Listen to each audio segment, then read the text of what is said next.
Vicki again. I'm here for the third video. What I would like to talk to you about today is the old warfare tactic of divide and conquer. Now, throughout the ages and throughout wars, one of the main tactics has been to divide a battalion or to divide a group and attack them from different angles, because it's easier to attack a group as individuals instead of trying to attack a larger group as a whole. This is kind of what happens on a day-to-day basis in America today, and not just in America, but in the entire world. And this is another way that those in positions of authority have gained control over us. You have all the different movements, Black Lives Matter,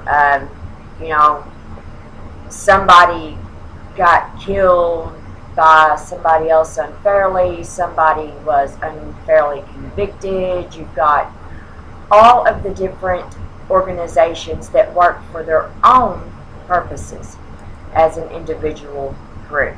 However, the fact of the matter is, people, when we're attacked as a whole, but only in our individuals. You see, by allowing them to force us to spread hate and anger and bitterness and resentment, then we divide ourselves as a stronger nation. We divide ourselves as a people that have more than enough power and more than enough gumption to come together as a whole and to take those that are in power, that are corrupt and that work against us as a whole, and put them out. This is what your government doesn't want. They come to you and they say, well, throughout your entire life, if you've made any mistake in your life, any whatsoever, whether it be, a petty shoplifting, then guess what? You're forever dubbed a thief. If you have one speeding ticket, then you're automatically dubbed as a menace to society. Moving on to bigger things, if you have a minor possession charge, no matter how old that possession charge is, guess what? You're always going to be a drug addict. If you're a victim of your circumstances and someone hurt you or someone abused you, then guess what? You must have done something wrong, and so therefore it was your fault, so therefore you'll never be nothing. In matters of domestic violence and in matters of child abuse all over the country, one thing is constant. The abuse victim is made to feel like they are worthless and that they are to blame. The rape victim walking down the street is to blame because her shirt was too low cut or because she smiled too much in the bar. The domestic violence victim is to blame because she burned dinner, or because she just doesn't listen, or because she's not pretty enough. And these are the things that are bred into your brain. And when you hear these things over and over and over again, then you become those thoughts. It has been shown time and time again that our thoughts become our actions.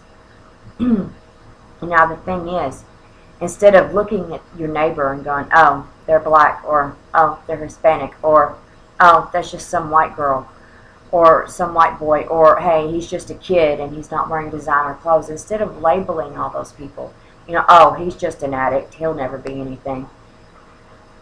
I know many, many people that have come from bad backgrounds and made poor choices in their lives.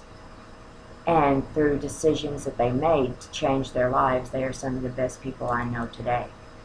Every one of us knows someone like this. But the thing is, somehow, somewhere along the way, the idea that we can judge others just because they sin differently than us has been inbred in your brains.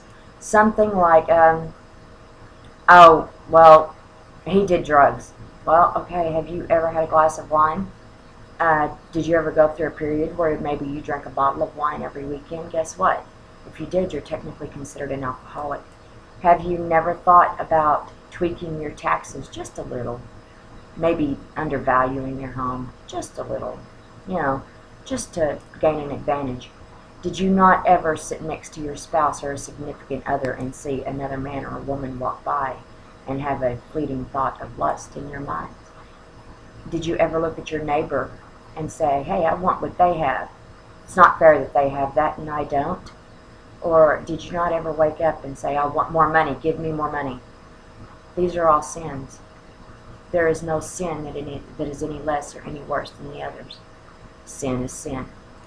Now, the problem lies is because in this country and in countries worldwide, we've classified badness. That's not even a thing. How did that even come into play? You know, well, she's a little worse than she is, or he did a few more drugs than he did, or, you know, she dropped out a year earlier in school than she did.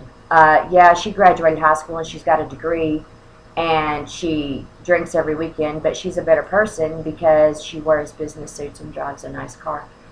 These are wrong thoughts, and this is how your government controls you, because as long as we've turned on each other, and as long as we are yelling at each other, and as long as we were so busy breeding hate and contempt for one another, they can do whatever they want, and you'll never notice.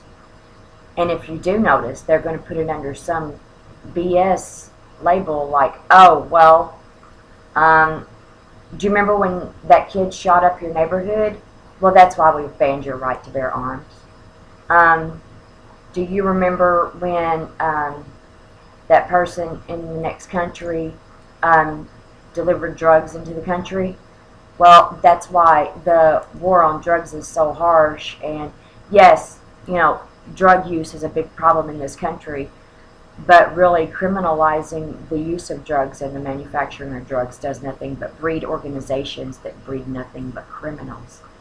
Does it make it right? No. What it is a fact. The whole marijuana legalization thing. Okay, how many times have you heard about somebody being high and going shooting up their house, or beating their wife and kicking their dog? Not nearly as many times as you've heard about the man or woman that comes home from the bar after they've had a few too many and kicks the dog, throws the cat, and beats the child and the spouse.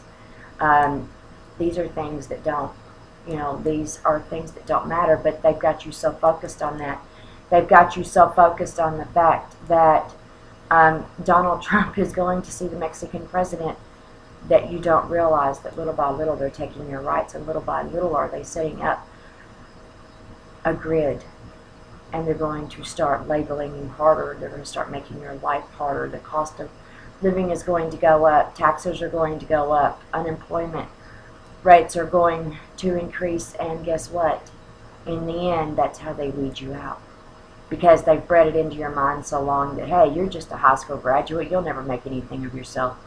And this is especially to the younger generation, the 20-somethings and the young 30-somethings. Guess what, kids? Y'all are the future. You're it.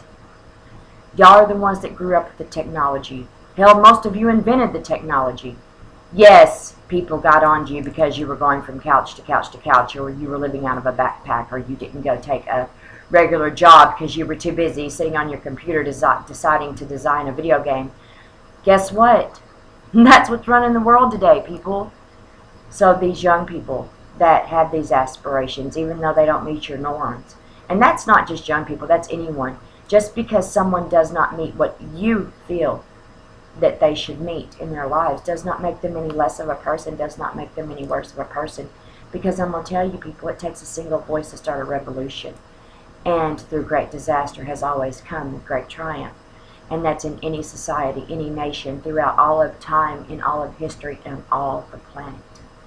From biblical times until now, it has taken great conflict to set forth the changes that need to be made. So just because that person doesn't actually fit into your niche or your perception doesn't mean that they're any worse. Just because that person is black or Hispanic or anything else does not make them any worse. What Americans need to realize nowadays is we need to come together as one country, one nation, one people, and we need to really realize and look at what is going on around us and realize that we have the voice. No matter what they tell us, you have the voice to stop what's going on nowadays. You have the voice to save yourselves, your children, your grandchildren, and this country. Many sacrifices were made over time for you to have that right. So please exercise it. You guys have a great afternoon. I love you. God bless. Hit like, subscribe, share. Peace out.